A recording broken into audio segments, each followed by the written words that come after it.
Hello, Jerry here with Season 3, Episode 28 of Ask Jerry Tachoir. It's been a little while since I've done this last one, and it's been a very, very busy autumn and going into the Christmas season, and of course Christmas happened, so there was a little delay there, but we're back at it and looking forward to doing some more of these real soon.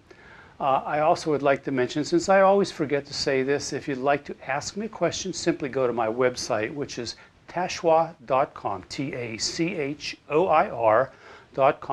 and in the upper right hand corner is a little contacts tab. Fill it out, ask your question, and hopefully we'll do one of these videos. And please subscribe to this channel, that seems to help out also, and there's a little notification bell if you want to be notified when a new video is released.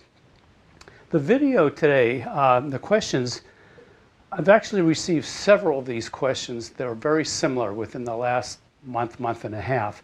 And that's concerning an extended range instrument, which I play. Now I'm very fortunate, I'm playing this beautiful Bergerod instrument, 3.5 octave signature series vibraphone, which I really amazed with and I love. But the question comes about regarding the pedal.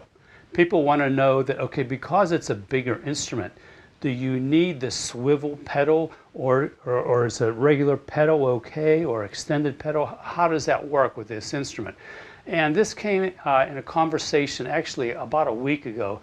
A friend of mine from Columbia, Tennessee, John, called me up and he said he wanted to do an Ask Jerry direct phone call instead of a video. So he was asking me about specifically the swivel in the pedal. He purchased a recent instrument and his pedal only goes like up and down. It's a very narrow pedal and it only goes up and down, but he only has a 3-octave instrument, so it's not as much of a problem. But on an extended range instrument where you have to move a little bit more side to side, this became an issue. So he was asking me if the swivel mechanism is a very important element to my playing. And the fact is that I've always played an instrument that did have the regular swivel, whether it was the M55 Pro Vibraphone, which has that, or this Bergerod instrument. And I don't use it like loose, where it's capable of swiveling. I lock it in, but instead of locking it in a perfect 90-degree angle to the vibraphone, I have it slightly pushed up about, I don't know, 15 or 20 degrees on an angle towards the high end of the instrument, just a slight amount. And that way, when I go to the high end of the instrument, I'm kind of have more of the pedal to work with. Now, as you know, from standing at the instrument, when you put your right foot on the pedal, the majority of your body then is to the left of center, to the left of the pedal, because of the physics of holding the pedal down with your right foot.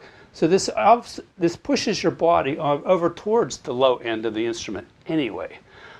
So these are things you have to think about when you're playing, especially an extended range instrument, is the position of the body. And the question also came about, being that the instrument is bigger, then the center of the instrument shifts from the standard 3-octave vibraphone, and was that an issue for me?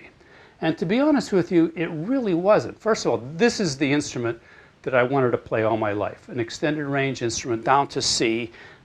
This is a finished instrument. What I played before was an instrument that was like still being refined and still had a lot of work to do. The world of F was just a hard place to be. But down to C is a perfect instrument. But with that being said, being that I played a 3-octave instrument for about 50 years of my life, that the center of the mechanism for the dampening pedal was obviously in a different position than it is on this instrument. So if you look at the standard instruments and if you look down, you will see pretty much down through the A, through the center of the A here and the B is where the center of a 3-octave instrument would be pedal-wise.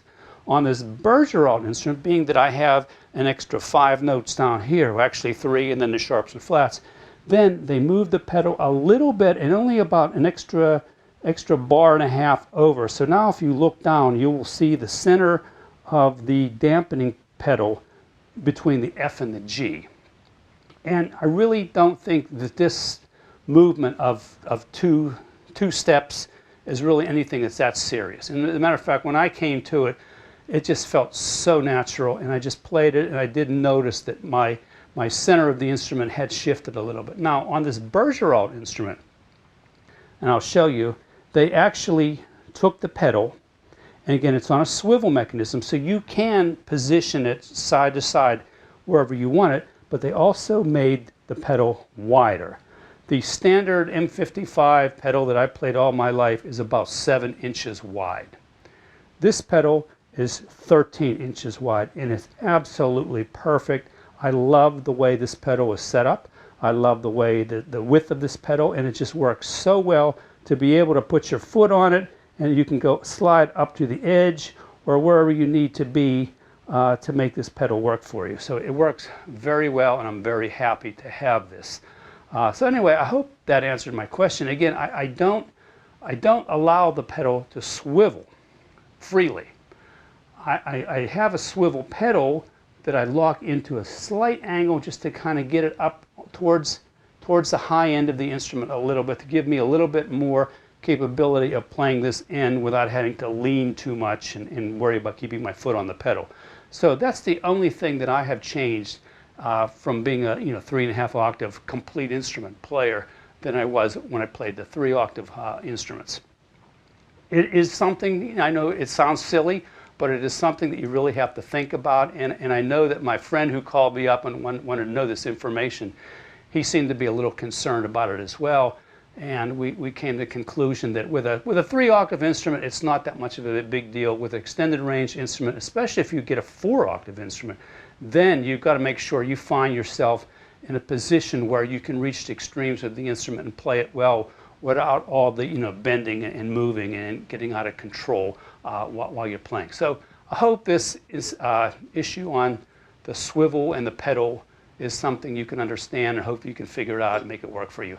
Thanks again, and I look forward to some more questions, and I promise I'll try to get some more of these out a lot sooner than I have been, but it's just been a very, very busy fall, and I'm grateful for that, working a lot, doing a lot of concert tours, both with the duo and with the quartet, so it was a very, very busy season for us. So thank you so much, and I look forward to doing some more real soon. Bye-bye.